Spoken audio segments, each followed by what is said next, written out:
So what is the story with Skinny Razor? I mean, I've read a lot on Skinny Razor, and Skinny Razor, they say he was the mentor to bosses. Who is Skinny Now, Razor? Skinny Razor, this fella from Philadelphia was a made member of the Philadelphia mob, who's captain actually.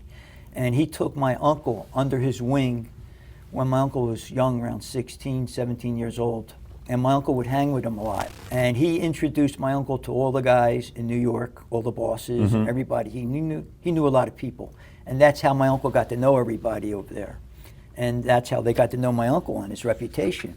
Was he a historian? Was he a guy that knew the history of the mob, or no? Skinny was. Yes. Yes. Skinny was. He taught my uncle, and my uncle knew all the laws of La Cosa Nostra. Due to Skinny. Due to Skinny. Also, Skinny was a stone killer. He killed a lot of guys, and that's how my uncle got involved with killing people with him. So Skinny was known for being a killer.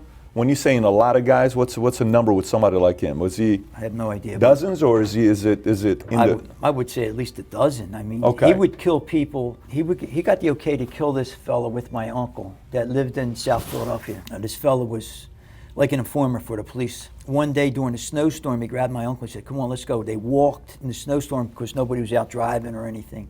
They went in the store and they killed this guy who was the informer, and they cut his balls off and they stuck it in his mouth. And that's the type of guy my uncle was, and Skinny Razor. Did you ever get a chance to meet Skinny? No, he died. I never met him. You never met him? No. But everybody knew who he was. Yes. He had a reputation. Yes. What, did he die a vicious way, or was it No, just a... he had a heart attack, I believe. What a way to go. I mean, in the mob world, that's a good way to go. Yeah. Right? Although Sammy said, if there's a way to go, there's not a better way to go than to be killed, because you don't feel anything. If you get hit, if you get a bullet in the head, Yeah, there's but no you pain. want to try to avoid that. You want to try to yeah, avoid. yeah, That's probably a you good don't idea to try to avoid it.